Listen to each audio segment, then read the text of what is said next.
Chapter 24, reading from The Goat-Foot God by Dion. Hugh climbed up the worn and winding stone stairs till he came to the chapel in the gable. It had been scantily furnished with a Glastonbury chair, a press, and a coffer. It was just such an equipment as Ambrosius might have had in his study, save that there was a rush mat to keep from the cold of the stone. A luxury he was unlikely to have enjoyed. Hugh dropped into the Glastonbury chair, resting his elbows in the crutches of its arms, drew his cowlet over his head, and settled down to think. It had never been his custom to do much thinking. It is a lost art in the modern West. But he had picked up from Jelks one or two of the tricks of the trade.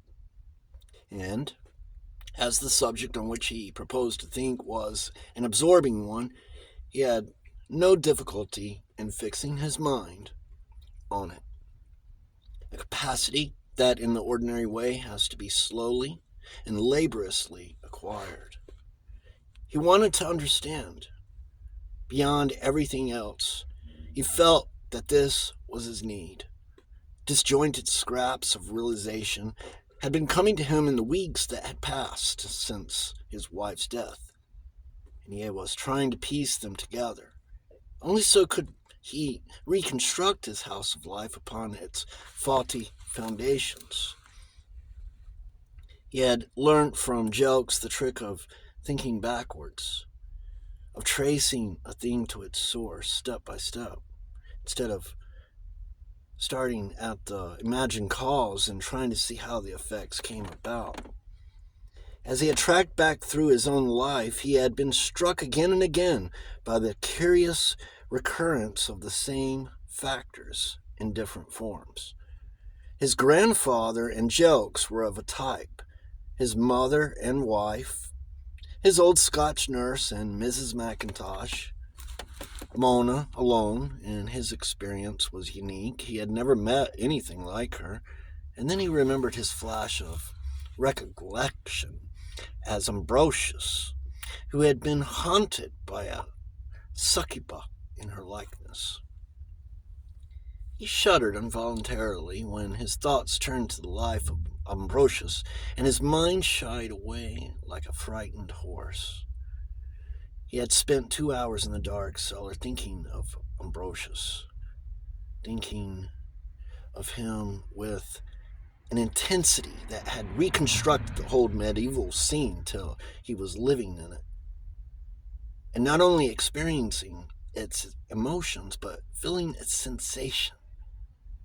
And now it seemed to him as if Ambrosius's experiences had been his own experiences many years ago, which, though healed, could still pain in the old scar.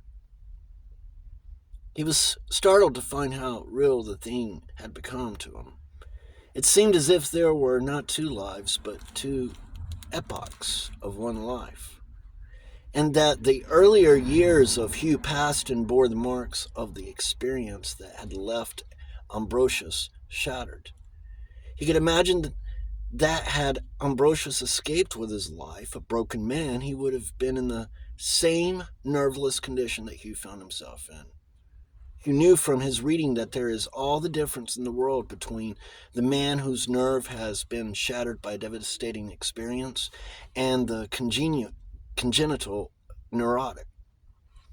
That the crisis of the former will pass, but that the latter condition is chronic. Every doctor who has ever seen him has declared Hugh to be neurotic, but if his condition were due to the experiences that had broken him when he was Ambrosius, might not the conditions pass as it passes in the normal man who breaks down from overstrain? Once the conditions that produced the breakdown had passed away and the body has rested, the normal man becomes normal again as soon as he can pick up his old interests. In this deep deeper shattering that had passed beyond the personality into the immortal soul. Might it not be possible that he would once more recover his spiritual strength if he could touch the springs of life that had motivated Ambrosius? He knew what these were. Ambrosius, a misfit in the cloister, pagan at heart for all his priesthood, had seen God made manifest in nature and rejected the um, ascetic. He had rejected the ascetic doctrine which cries, unclean, unclean, to natural things. Ambrosius was no malignant devotee of destructive Satan after the manner of the old witch cults. He sought life for deadness and light for the medieval gloom and narrowness of the cloister. Ambrosius had been broken because he had been born out of due season. He had been blackened and cut off as surely as fruit blossom flowering too early. But the times had advanced now, and the whole age was reaching out in the same direction as Ambrosius, its way cleared by Freud and the psychologists, supposing he could do as Ambrosius had done, go back to the prime source of his inspiration, back beyond that disastrous medieval tragedy. Might he not also contact the springs of life and live anew? It was no good stopping at Ambrosius.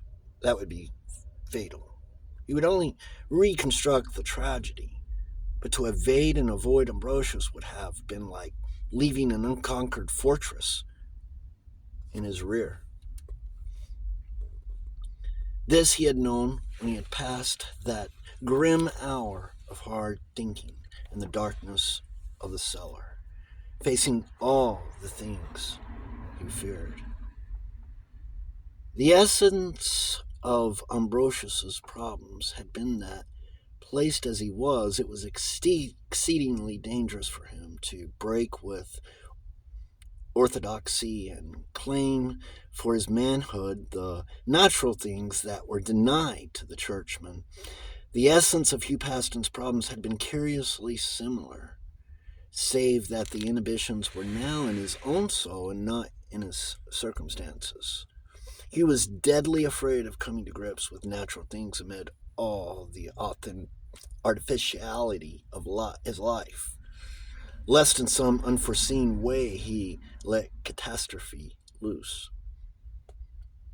In his mind, the primitive and the catastrophic were inalienably associated, as they probably had been in the experience of Ambrosius.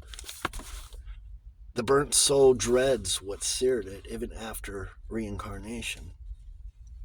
You cannot grip the things that Ambrosius had burnt his fingers over. But supposing he could go back beyond that, go back as Ambrosius had tried to do. That was the game. But how is it to be done? He thought of his original plan, the evocation of Pan by a combination of the method of Ignatius and the very unsainted Desisant, Rossmann, Desisant, Rossmans. I think I'm pronouncing that right. I was calling it Hossmans, but it's Rossmans. Rossman's decadent hero, and suddenly realized that all unknown to himself, the things that had come about spontaneously, but had come about backwards. Not only was it possible for a careful composition of place to evoke the appropriate presence, but it seemed as if, were one successful in invoking a presence, that circumstances would produce the appropriate composition of place. This was a startling realization. After all, what had his quest of Pan been save a hunger for the primitive and vital amid all the sophistication and devitalization of his life? And Pan was leading him back to the primitive along the path of his own evolution, provided he had the courage to sink down through his own subconsciousness. He would pass through the medieval darkness and tragedy and come out into the radiance that was Greece. And if Ambrosius were the medieval reality, what was the Greek reality? But was Ambrosius reality, or was he fantasy? Hugh had no means of knowing, and was probably the last person to be able to form an unbiased opinion. But whatever Ambrosius might or might not be, he corresponded to reality as the movements of the hands of a clock correspond to the passage of time. He represented something of vital importance in Hugh's soul. He was not disposed to worry about the metaphysics of Ambrosius.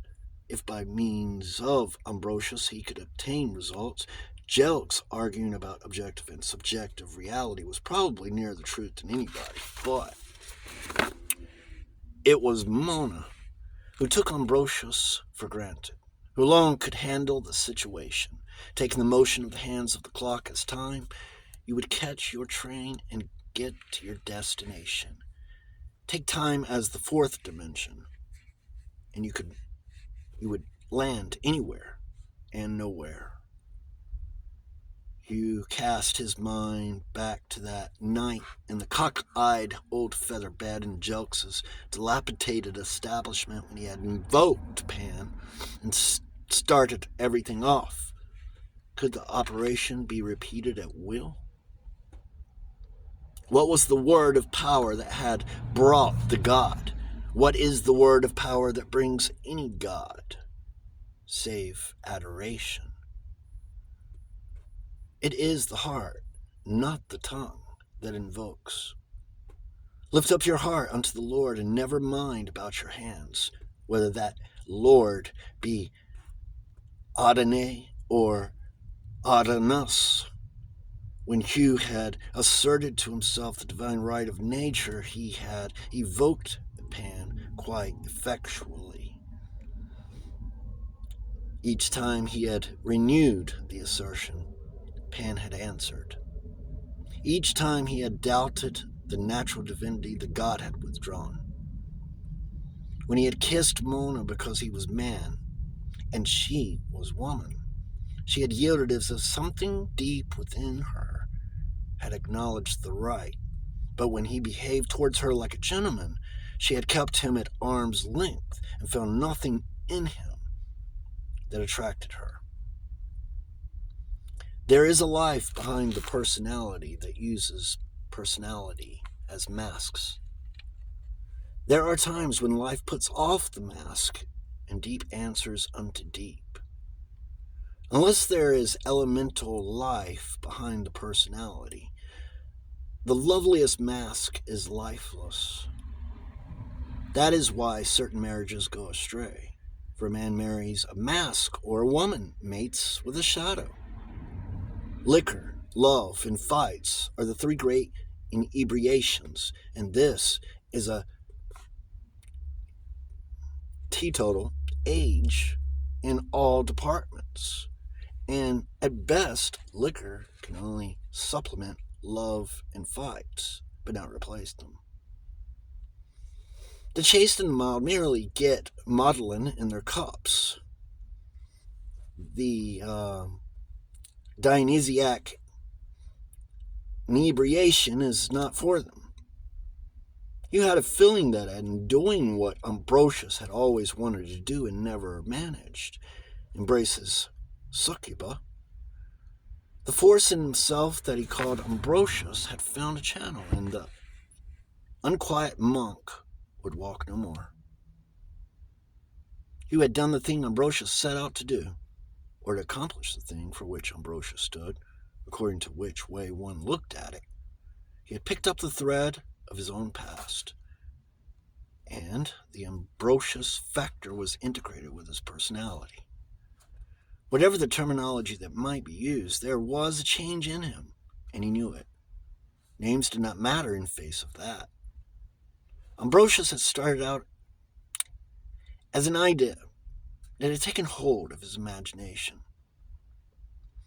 Then he passed over into the kind of semi-objective reality of dream, and on the basis of the dream, he had built the entirely subjective structure of the daydream, and into it all Ambrosius had projected with the peculiar reality of the lunatic's illusion.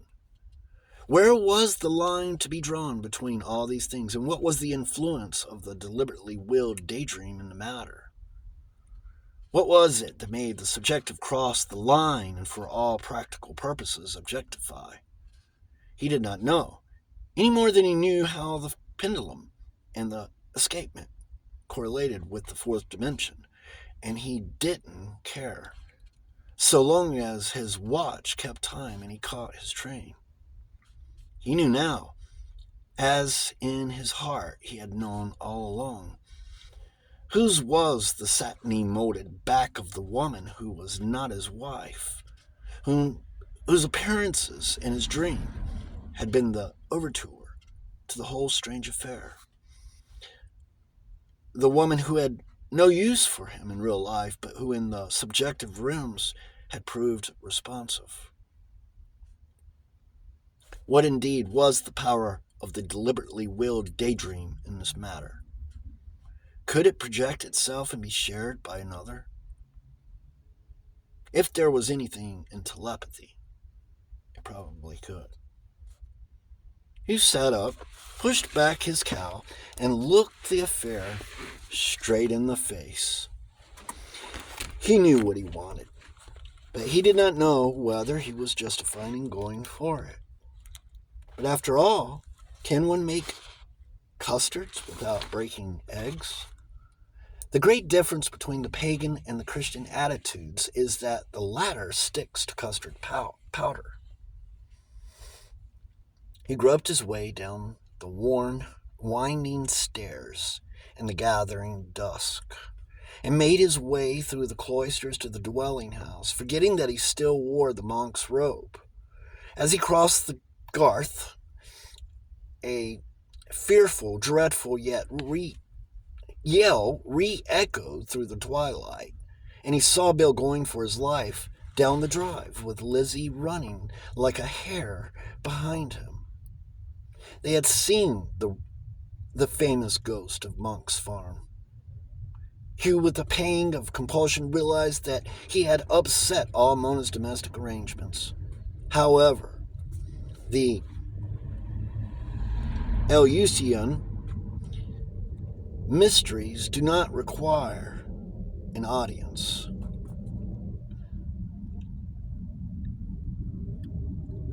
Ekas, este babelos. Be ye far from us, O ye profane. So perhaps it was just as well.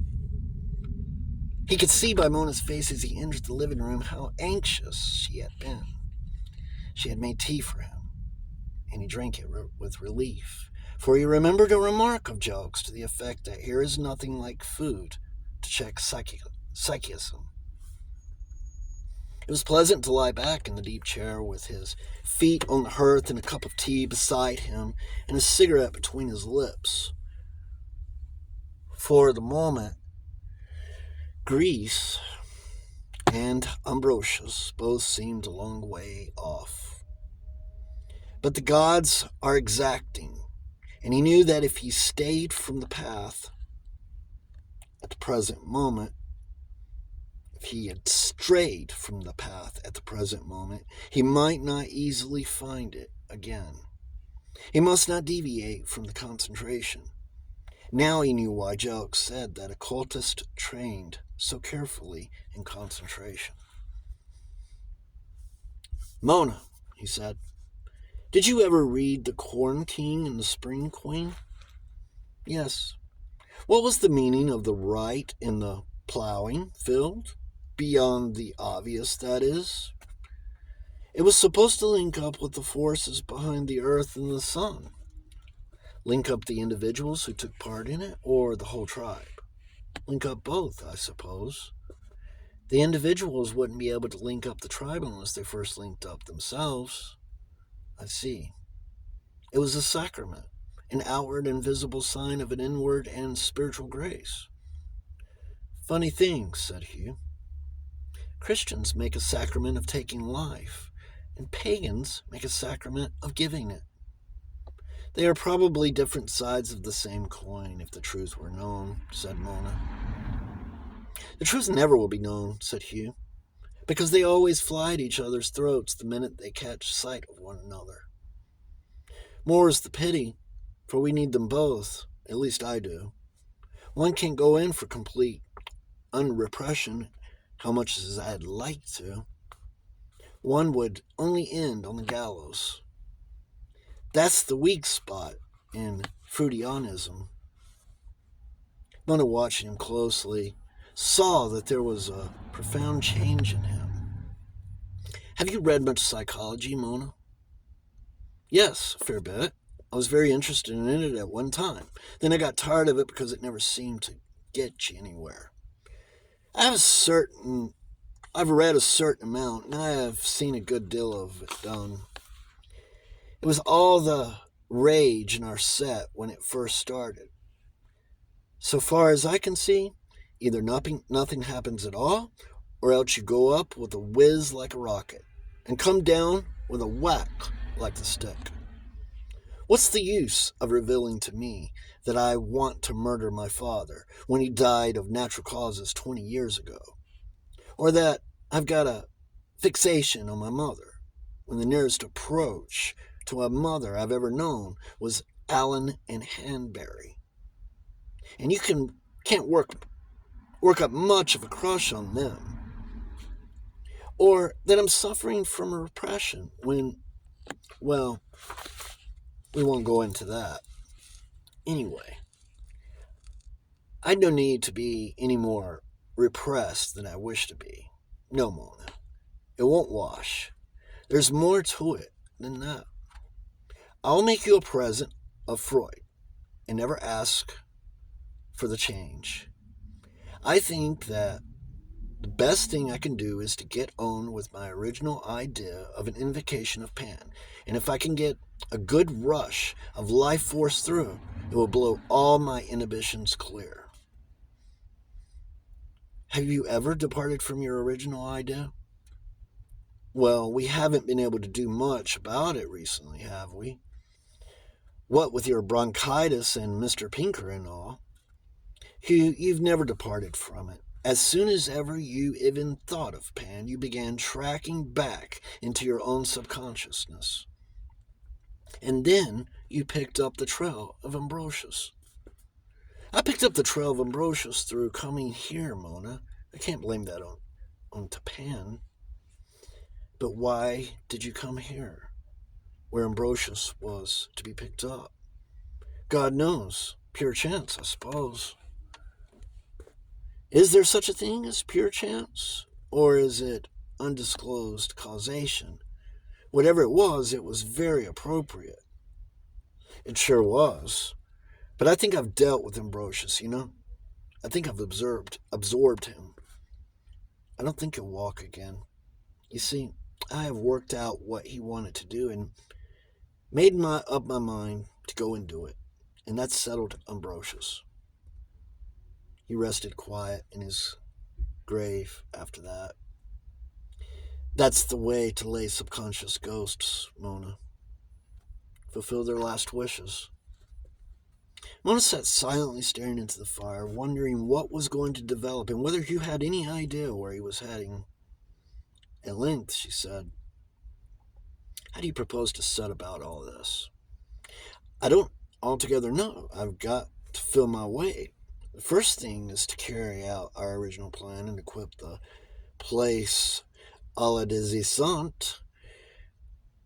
I haven't felt able to tackle it before. I don't know why, but I can tackle it now, all right, and I'd like to get a move on. Do you want me to start collecting Tudor pieces for you? No, I don't. I'm not after Ambrosius. I'm after the thing that was behind Ambrosius. Greek stuff would look ghastly here, Hugh. I know it would. But ultra-modern stuff wouldn't. It would look alright because it's primitive, and this place is primitive. The old craftsmen had to be simple because they were short of tools and materials. And modern design had gone simple because it was bilious with elaboration. It's on a slimming diet. So extremes meet. You pick up the ultra modern, streamlined stuff, and it will go in all right. Ambrosius's Van Arching is streamlined, if you come to think of it. You mark my words, Mona. Pan is coming into his own again, and the sheer, hard, crude lines of modern design point to it. Pure force with the break-off. It suits Pan fine. Don't you go and dig up any mock Gothic. And look here, Mona. You've got 12 days till Beltane. Can you get through with it by then? What do you want doing? I want a lot of things doing. Complete reorganization, in fact. I suggest we turn this end of the building over to Bill and Lizzie. They ought to get married. They can't slosh about as they are indefinitely. The village will come up and tar and feather them. Oh, I forgot to tell you. They've bolted. Caught sight of me in my monk's kit and let out a hoot and fled. But I expect they'll flee back again in due course. They won't get much change out of Mrs. Pascoe. We'll let them have these quarters and move in next door. I'll get old Pinker along to knock out all these monk cells and make 2 big rooms upstairs, same as downstairs. He's itching to do it. Call them horse boxes. It only means a wall and a door across each end, and the job's done. Oh, yes, and a few windows. We don't want to be walled up for life. Pinker's got the stone millions for them sitting in his yard waiting. I think the job will go through all right in time. I'll attend to this end of it if you will go up to London and get busy on the furnishings. I'll have one room and you have the other, and we'll make the chapel up in the gable into a prophet's chamber for Uncle Jelks whenever he cares to honor us. Mona looked at him. Apparently he had considered her a permanency at Monk's farm. Neither did he seem to consider the possibility of tarring and feathering for any one except Lizzie and Bill. A timid knock at the door broke in upon them, and Mona, not wishing Hugh to be seen, for he was still in his monk's robe, muttered, "Damn," and went to answer it. There stood 2 forlorn figures who, as Hugh prophesied, had been driven forth ignominiously from the Green Man by its proprietress. Bill told the sad tale while Silly sniffled. Mrs. Pascoe, though she had been quite fit to saddle Mona with Silly, was horrified at the idea of her as a daughter-in-law, and had cast her to the geese on the common remorselessly, all clad in cap and apron as she was. Bill, who in his dim animal mind now regarded her as his mate, was infuriated by this insult, and had stalked after her, bidding Mama and all his prospects farewell forever. Rather than put up with such treatments, he had returned to Mona, braving the ghost. Mona, laughing, opened the door and showed them Hugh, the monk's robe hanging loose and ungirt from his shoulders like a dressing gown, revealing reassuring trousers, and told them that it was Mr. Paston who had dressed up for a lark.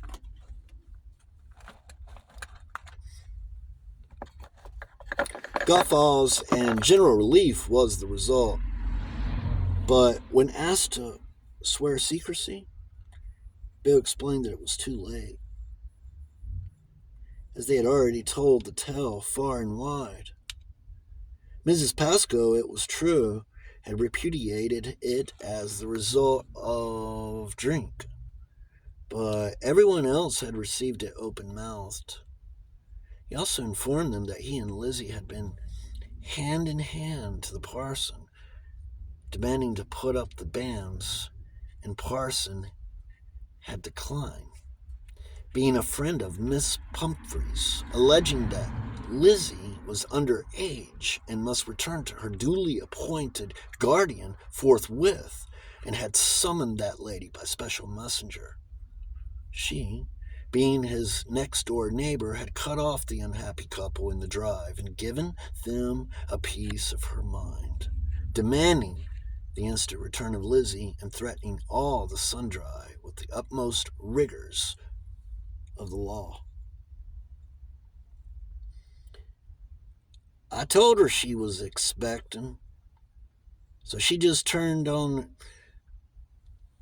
her heel and upped it, Bill explained lucidly. Then they returned to the vicarage to have another try for the banns, and Parson, proving firm, had told him that it didn't matter, as the lady they worked for wasn't really particular. Whereupon the vicar suddenly changed his mind and promised to do the needful. Bill was immensely proud of his strategy, but Mona was appalled at the wreck of her reputation that now lay all over the village. However, she reflected that the persons who were not kept away by the ghost would be maintained at a safe distance by the scandal, so they could be sure of the seclusion that is required for all occult matters. Hugh unlocked the cellaret and handed Bill 2 bottles of beer to celebrate with, and the now happy couple retired to their own quarters. Chapter 24.